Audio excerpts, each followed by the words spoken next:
বর্তমানে সারা বিশ্বে প্রতিদিন ২,০০০ এবং প্রতি বছর ৭ লাখের উপর মানুষ ডিপ্রেশনজনিত কারণে মৃত্যুবরণ করে।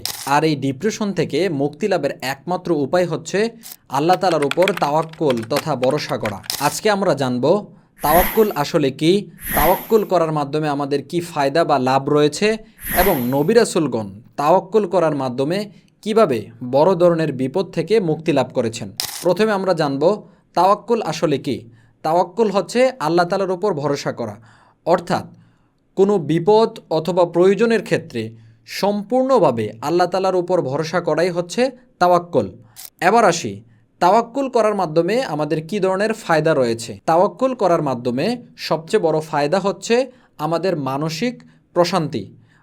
কিভাবে মানসিক প্রশান্তি, চলুন আজকে এই বিষয় সম্পর্কে জানি। তাওয়াক্কুল যেহেতু হচ্ছে আল্লাহ তাআলার উপর ভরসা করা, আমরা প্রত্যেকটা মানুষই বিশ্বাস করি বা আমরা যারা মুসলিম আছি তারা প্রত্যেকেই বিশ্বাস করি সৃষ্টিকর্তা আমার জন্য যা পরিকল্পনা করেছেন তাই আমাদের সাথে ঘটবে এবং সৃষ্টিকর্তা হচ্ছে উত্তম পরিকল্পনাকারী। সো সৃষ্টিকর্তার প্রত্যেকটা পরিকল্পনাই আমরা বিশ্বাস করি এবং সেটি আমরা সাদরে গ্রহণ করি। এখন আমাদের জীবনে যদি অনাকাঙ্ক্ষিত বা আমাদের পরিকল্পনার বাহিরে কোনো কিছু চলে আসে আর আমরা যদি সৃষ্টিকর্তার উপরে সম্পূর্ণ নির্ভরশীল হই যে সৃষ্টিকর্তা আমার জন্য যেটা রেখেছেন সম্পূর্ণ আমার ভালোর জন্যই রেখেছেন বা সৃষ্টিকর্তা আমাকে এর চেয়ে আরও ভালো কিছু দিবেন, তাহলে আমরা কখনোই ডিপ্রেশনে যাওয়ার সম্ভাবনা নেই। কারণ হচ্ছে মানুষ সাধারণত ডিপ্রেশনে যায় যখন সে কোনো কিছুতে ফেইলিয়ার হয় অথবা কোনো কিছু প্রত্যাশা করার পর হারিয়ে ফেলে।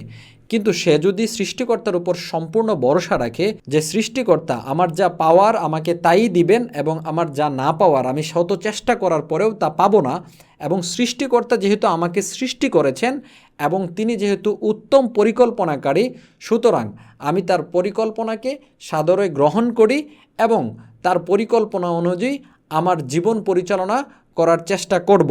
এরকম একটা চিন্তাভাবনা যদি আমাদের মধ্যে থাকে তাহলে আমরা কখনোই ডিপ্রেশনে যাব না এবং কোনো ধরনের হতাশা আসলেও আমরা সৃষ্টিকর্তার উপর নির্ভরশীল হয়ে সৃষ্টিকর্তার উপরে তা তাওয়াক্কুল করার মাধ্যমে আমরা তা মানসিক প্রশান্তি লাভ করতে পারবো। এবার আসি নবী রাসূলগণ কীভাবে আল্লাহ তাআলার উপর তাওয়াক্কুল করার মাধ্যমে বড় ধরনের বিপদ থেকে মুক্তি লাভ করেছেন। আমরা সবাই হজরত ইব্রাহিম আলাইহিস সালামের কথা সবাই জানি। হজরত ইব্রাহিম আলাইহিস সালামকে নমরুদ যখন আগুনে নিক্ষেপ করেছিল তখন তিনি শুধুমাত্র আল্লাহ তাআলার উপরেই তাওয়াক্কুল করেছিল এবং তার এই আল্লাহ তাআলার উপর তাওয়াক্কুল করার কারণে আগুনটাই তার জন্য বেহেশতের মতো হয়ে গিয়েছিল। সুতরাং আমরা এই প্রত্যেকটি বিষয় থেকে বুঝতে পারি নবী রাসূলগণ যখন বড় ধরনের বিপদে পড়েছিলেন তখন শুধুমাত্রই আল্লাহ তাআলার উপর তাওয়াক্কুল করেছিলেন। সুতরাং আমাদের প্রত্যেককেই যত ধরনের বিপদ বা যতটুকু প্রাপ্তি বা ততটুকু যখন আমরা প্রাপ্তি লাভ করতে না পারি সব কিছুই বুঝতে হবে সেটি আল্লাহ তাআলার পরিকল্পনা মাফিক। তবে আমাদেরকে সর্বোচ্চ চেষ্টাটুকু করতে হবে এবং আল্লাহ তাআলার উপর ভরসা রাখতে হবে। এত করে আমরা মানসিক প্রশান্তি লাভ করতে পারবো এবং নিজেদেরকে সফলতার দিকে এগিয়ে নিয়ে যেতে পারবো।